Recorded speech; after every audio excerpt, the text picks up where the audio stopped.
चलो ऊपर वाले एग्जाम्पल, तो मुझे ऐसा लग रहा होगा कि वो तुम लोगों ने एक बार खुद ट्राई किया होगा, नहीं किया है तो प्लीज वीडियो को स्टॉप करके एक बार खुद ट्राई करके देखो और उसके बाद ठीक है नहीं हुआ है तो फिर यहां से देखो। Question number example 1.1, a pair of dice is thrown, if two numbers are appearing on them are different, find the probability. तो a pair of dice is thrown, तो ये अनकंडीशनल है, यहां पे अनकंडीशनल है, नीचे आके कुछ कंडीशन है, फाइंड द प्रोबेबिलिटी। तो pair of dice is thrown, तो अगर तुम सैंपल स्पेस लिख के मैं टाइम क्यों बर्बाद करूं, मुझे मालूम है टोटल सैंपल स्पेस में 36 होंगे, मगर यहां पे रेस्ट्रिक्टेड सैंपल स्पेस में क्या है, if two numbers are different. देखो ये सम जो है ना, ये सम सैंपल स्पेस वाला सम है, ठीक है, there are different types of sums. तो ये ऐसे सम का एल्गोरिथम ये है कि सैंपल स्पेस लिख दो, सैंपल स्पेस लिख लो, बस वही करना है, राइट द सैंपल स्पेस, खेला वहीं पे खत्म, ठीक। क्योंकि एक बार सैंपल स्पेस लिख दोगे तो इसमें कुछ सोचने वाला बात ही नहीं है, मतलब ये एकदम आंख बंद करने वाला सम है कि एकदम बेसिक सम है। तो दो नंबर है, दे आर डिफरेंट, तो मैं जानता हूं कि जिसको मैं RSS कहता हूं, रेस्ट्रिक्टेड सैंपल स्पेस, या वो तुम्हारे पास अब होगा। तो बोर्ड लेवल में अगर तुम्हें थोड़ा अच्छे से लिखना होगा तो चलो बोर्ड लेवल में अगर लिखना है तो ऐसा लिखते हैं, क्वेश्चन नंबर 1 का नंबर 1, क्योंकि let A is equal to event such that numbers are different in a throw of two dice, वो सब अंग्रेजी लिख लेना वो। तो A जो तुम्हारे पास इवेंट है, numbers are different, तो ये तो ऊपर में ही ले लेता हूं क्योंकि ये तो दोनों के लिए, ये 1 और 2 दोनों के लिए वही है।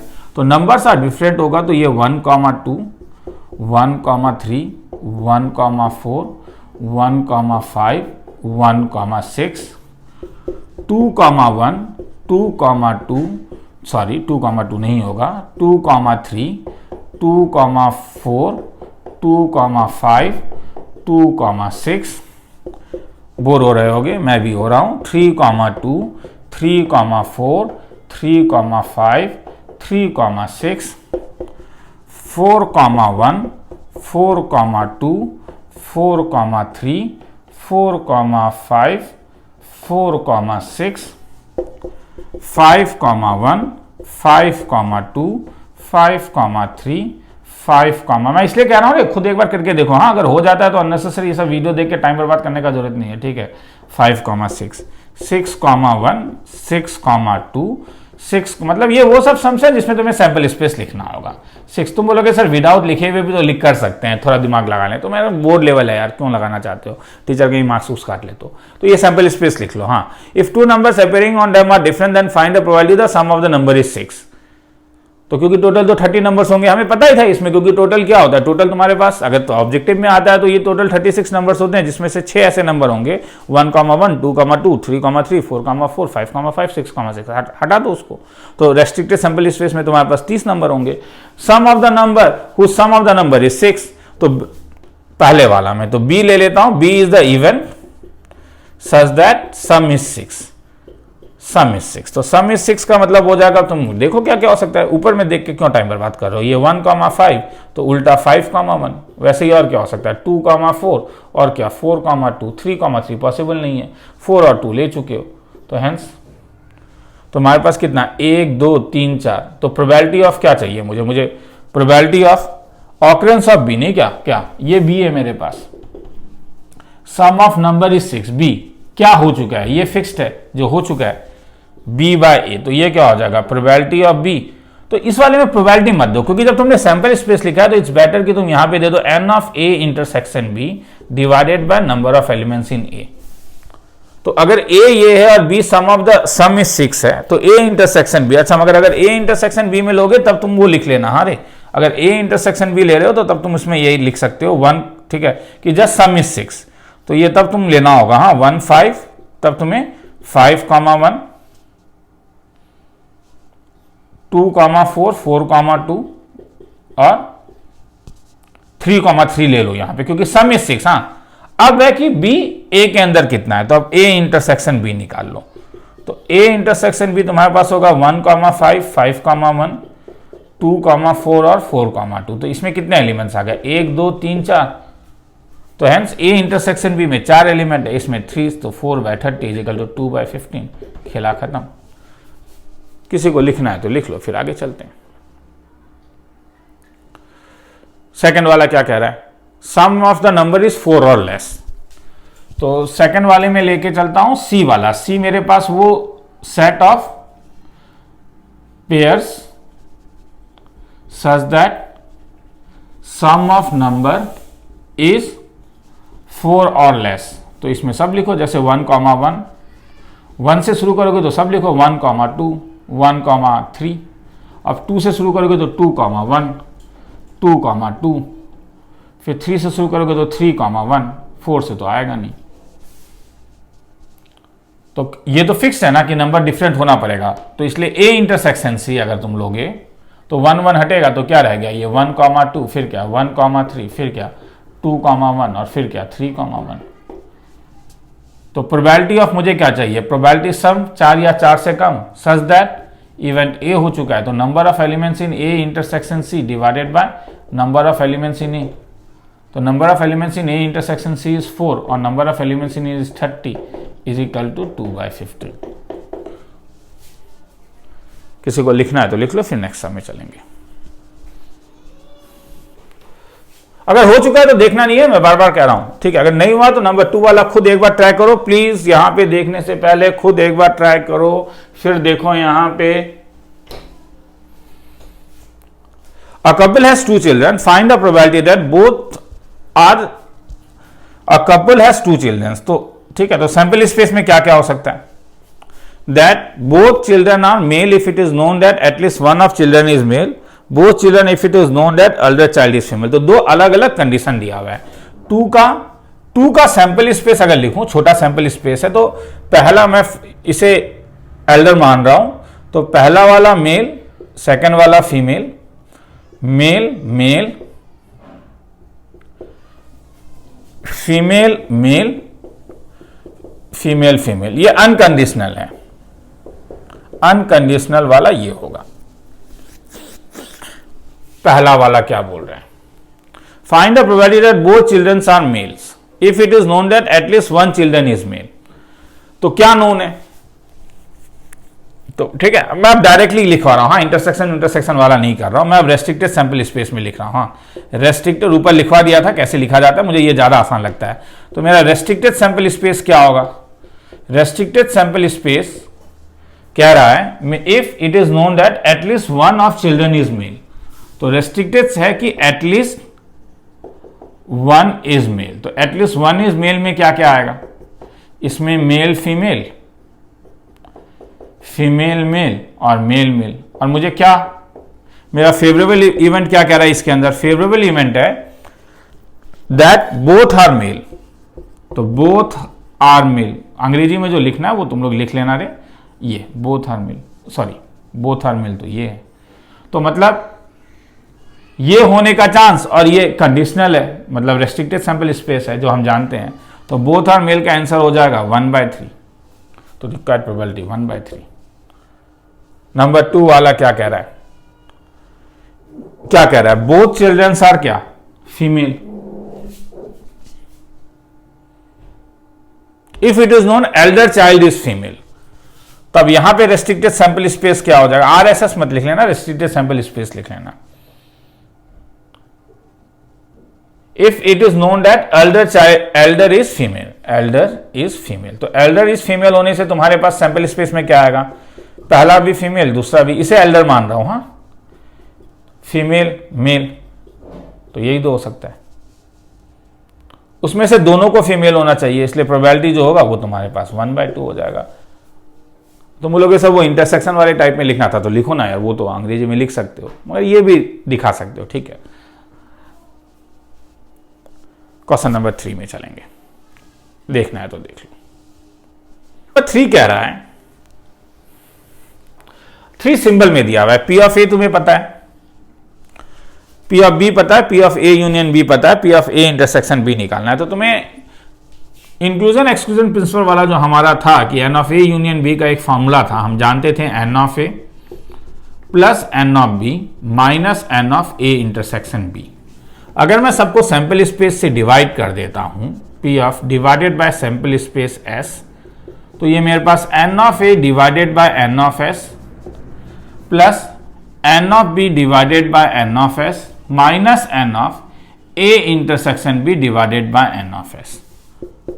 तो N of A union by N of S, ये P of A union B, तो यही चीज यहां इस वाले में भी लगता है। ये हमने क्लास 11th में हमने देखा था, minus P of A intersection B, ये फॉर्मूला इसमें लगता है। तो अब एक एक करके निकालते हैं। तो पहला वाला जो कह रहा है, इंफॉर्मेशन क्या है, सॉल्यूशन करते हैं। इंफॉर्मेशन है P ऑफ A का वैल्यू 6/11, P ऑफ B का वैल्यू 5/11 और P of A union B का वैल्यू 7/11। तो सबसे पहले तुमसे पूछा है कि P of A intersection B क्या है। अब P of A intersection B निकालने के लिए ये तो तुम डायरेक्टली फॉर्मूला में ही डाल सकते हो, ये वाला, वो तुम्हारा काम है। P of A plus P of B minus P of A union B। अरे उल्टा हो जाएगा ना रे, A इंटरसेक्शन B ये ले आओ तो ये यहां आ जाएगा। अगर P of A intersection B तुम्हारे पास निकल गया, जो होगा 6/11 प्लस 5/11 माइनस 7/11, तो 6 प्लस 5/11, 11 माइनस 7 4, 4/11। तो सेकंड वाले में तुमसे पूछा है P of A by B। तुम बोलोगे सर क्यों बोर कर रहे हो, छोड़िए ना। P of A intersection B divided bye P of B। P of A intersection B तुम्हारे पास आ जाएगा 4/11, P ऑफ B तुम्हारे पास हो जाएगा 5/11 इज इक्वल टू 4/5। उसके नीचे वाला भी ऐसे कर सकते हो, किसी को लिखना है तो लिख लो। नेक्स्ट सम में चलता हूं, ठीक है। इसीलिए मैं, मतलब क्या हो रहा है कि अभी लंबे सम्स नहीं आ रहे हैं, जब मैं 22 थ्योरम में जाऊंगा, ठीक है, तब लंबे लंबे सम्स तुम्हें दिखेंगे, ठीक है। तब भी थोड़े लंबे सम्स होते हैं, लिखने से ये काफी लंबा हो जाता है। हाँ, तो इसीलिए मैं क्या बोलते हैं, ये प्रोजेक्टर वाला यूज कर रहा हूँ। एक्चुअली ये अगर मैं पहले कर देता ना, तो वो सम लिख के और भी सम्स अपलोड कर सकता था। बहुत दिनों से जो अपलोड, बहुत महीनों से जो अपलोड नहीं किया है, ये चीजों को थोड़ा मुझे आसान कर देता है। हाँ, क्योंकि सम लिखना एक बड़ा बोरिंग काम हो जाता है, और फिर उसके बाद काफी स्पेस ले लेता है। तो ये स्पेस काफी कम लेता है, इतने कम स्पेस में विजिबल है या नहीं। हाँ, मैं देखो ये पहली बार मैं कर रहा हूं, तो विजिबल है या नहीं, या थोड़ा ज्यादा जूम करना है, वो ठीक है, मैं देख लूंगा। हाँ, इसे जब मैं YouTube में अपलोड करूंगा तभी मैं देख पाऊंगा। तो इसलिए इस वाले में अगर क्वेश्चन दिख भी नहीं रहा तो ऊपर क्वेश्चन लिखा हुआ है। हाँ, तो वो चीज देख लेना एक बार। In a class 30% student fail in English, 30% student fail in English, 20% student fail in Hindi. एक बार सम पढ़ के देख लो, fail in Hindi, and 10% student fail in English and Hindi. तो अगर मैं तुम लोग को लेट, वो सब nomenclature E is equal to English fail, Hindi fail, वो सब जानते हो, इसलिए मैं डायरेक्टली P ऑफ E लिख रहा हूं। 30% का मतलब 30/100 है इंग्लिश, ई का मतलब तुम जानते हो इंग्लिश, P ऑफ हिंदी का मतलब जो बंदे हिंदी में फेल हो गए हैं 20/100, और P ऑफ 10% फेल बोथ का मतलब इंटरसेक्शन होता है। तो P of E intersection H is equal to 10/100। और student is chosen at random, एक किसी भी स्टूडेंट को चूज किया गया, then what is the probability that he will fail in English if he fails in Hindi. चलो, क्या किसका प्रोबेबिलिटी चाहिए, ध्यान से पढ़ के देखो। क्या चांस है कि वो इंग्लिश में फेल करेगा, मगर तुम जानते हो क्या गिवन है, इफ ही हैज फेल। अंग्रेजी देखो, ये तुम्हें ऑलरेडी पता है कि वो हिंदी में फेल हो चुका है, मतलब मुझे चाहिए क्या चांस है कि वो इंग्लिश में फेल होगा, अगर मुझे मालूम है वो ऑलरेडी हिंदी में फेल हो चुका है। तो ये P of E intersection H divided by P of H होगा, और P of E intersection H 10/100, P of H 20/100। तो दिस इज नथिंग बट कितना, 1/2, खेला खत्म। अंग्रेजी में थोड़ा लिखना होगा, let E is equal to student fail in English, तो ये सब लिखना होगा, एडजेक्टिव लगा के लिख लेना। अंग्रेजी सीखने तो आए नहीं हो, मैथ सीखने आए हो। क्वेश्चन नंबर 5 देखो,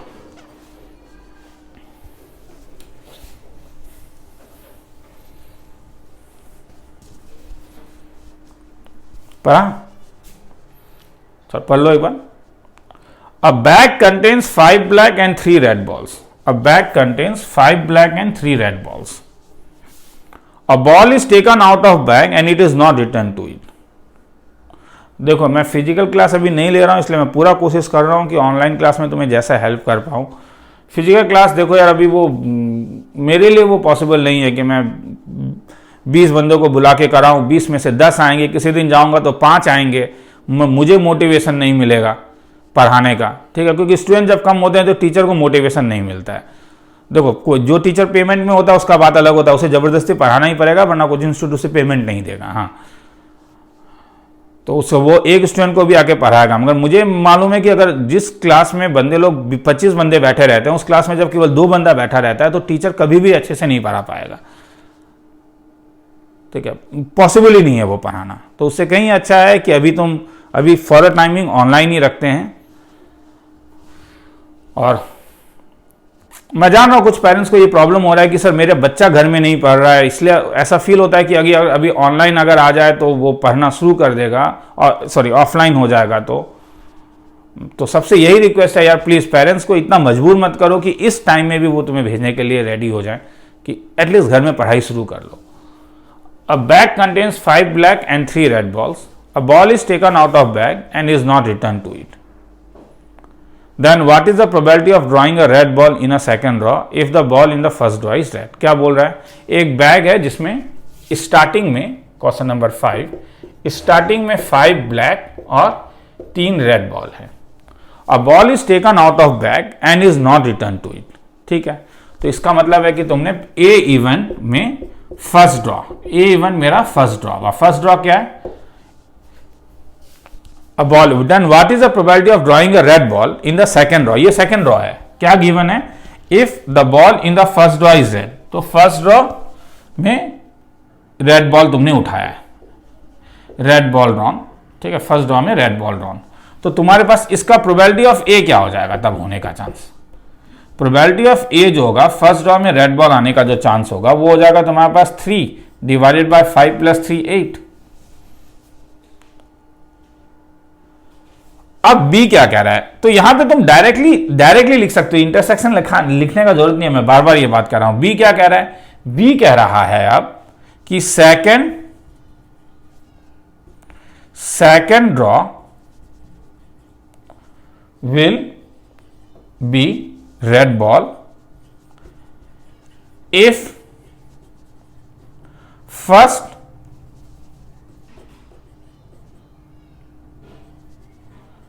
ड्रॉ हैज रेड बॉल, तुमने फर्स्ट में भी रेड बॉल ही उठाया। तो अगर तुमने फर्स्ट में ही रेड बॉल उठा दिया है तो अब सेकंड ड्रॉ के लिए जब तुम रेड बॉल उठा रहे होगे तो रेड बॉल कम हो चुका होगा। मतलब यहां पे अगर मैं तुमसे बोलूं कि मेरा रेस्ट्रिक्टेड सैंपल स्पेस क्या है, रेस्ट्रिक्टेड स्पेस क्या है सेकंड ड्रॉ के लिए, तो तुम ऑलरेडी एक रेड बॉल उठा चुके हो जिसे तुमने रिटर्न नहीं किया है। तो इसलिए सेकंड ड्रॉ के लिए तुम्हारा रेस्ट्रिक्टेड स्पेस में 5 ब्लैक बॉल, मगर अब 2 रेड बॉल होगा क्योंकि एक रेड बॉल ऑलरेडी तुम उठा चुके हो। अब इसमें से रेड बॉल आने का चांस, probability of getting red ball B, मैं बी बाय नहीं लिख रहा हूं क्योंकि मैंने इफ फर्स्ट बॉल इज ये लिख दिया है, तो ये हो जाएगा 2/7। तो समझ में आया ना क्वेश्चन क्या कह रहा है। तो कभी कभी तो अपने दिमाग में भी लगा के देख सकते हो, हालांकि जस्ट इसके बाद तुम लोग मल्टीप्लीकेशन थ्योरम ऑफ प्रोबेबिलिटी पढ़ोगे, वो भी लगाया जा सकता था। If a ball contains 5 black and 3 red balls, a ball is taken out of the bag and is not returned to it, then what is the probability of drawing a red ball in a second draw? Second draw में जब तुम red ball उठाओगे, अगर first ball एकदम basic है, एग्जीक है, अगर first ball में तुमने रेड बॉल उठाया तो 3 रेड से कितना रेड हो जाएगा, 2 रेड। अब 2 में से तुम्हें उठाना होगा तो 2 तुम्हारा फेवरेबल है, टोटल 5 + 2 7 होगा, क्योंकि ऑलरेडी एक रेड बॉल उठा के यहां से फेंक चुके हो। किसी को लिखना है तो लिख लो, फिर उसके बाद चलते हैं।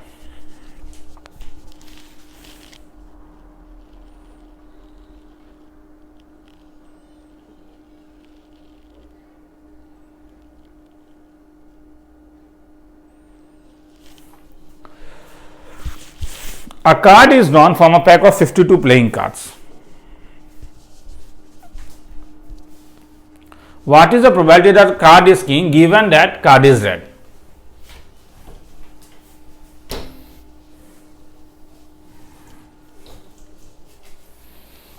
तो सबसे पहले तुम लोग में से कोई लोग अगर भूल चुका है प्लेइंग कार्ड, तो भैया वो प्लेइंग कार्ड का कंपोजिशन देख लो क्या था।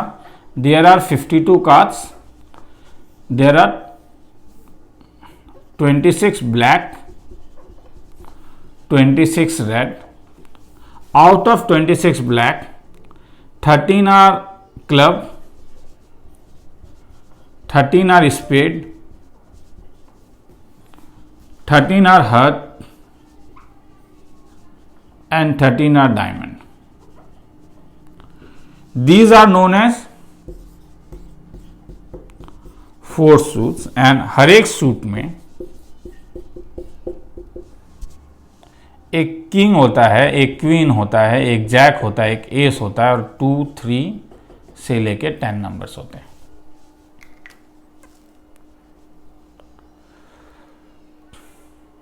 चलो अब पढ़ के देखना। A card is drawn from a pack of 52 playing cards. What is the probability that a card is king given that card is red? तो मुझे बोलो, given that card is red, इसका मतलब है तुम कौन से साइड में आओगे, ये वाला या ये वाला? कौन सा? ये वाला। ये गिवन है तो ये तुम्हारे पास रेस्ट्रिक्टेड सैंपल स्पेस है। तो रेस्ट्रिक्टेड सैंपल स्पेस में तुम्हारे पास 26 कार्ड्स हैं। अब प्रोबेबिलिटी निकालना है कार्ड इज किंग। तो अब इसे मिटा दूं, ये लिख लिया है, नहीं लिखा है तो लिख लो एक बार।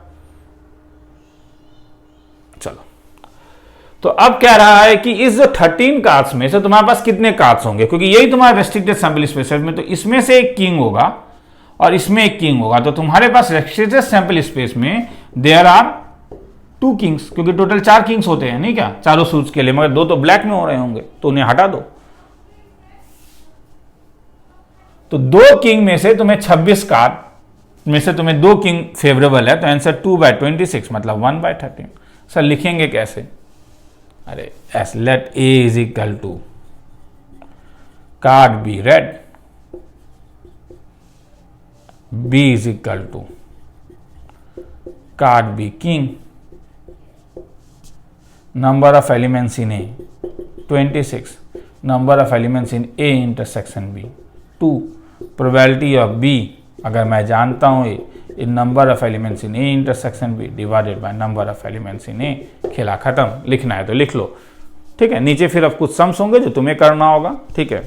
जैसे ये सम्स दिया हुआ है, ये सब, ये मतलब क्या है ना कि मुझे ऐसा फील हो रहा है, मैं देखता हूँ, ठीक है, कि अब फायदा ये है ना कि हम एंट्रेंस लेवल में भी चीज़ों को मैं अच्छे से दिखा पाऊंगा इस टाइप से क्वेश्चन, क्योंकि क्वेश्चन लिखना हर समय बड़ा प्रॉब्लम क्रिएटिंग था। तो अगर मैं नेक्स्ट स्लाइड में जाऊं तो ये जो स्लाइड है,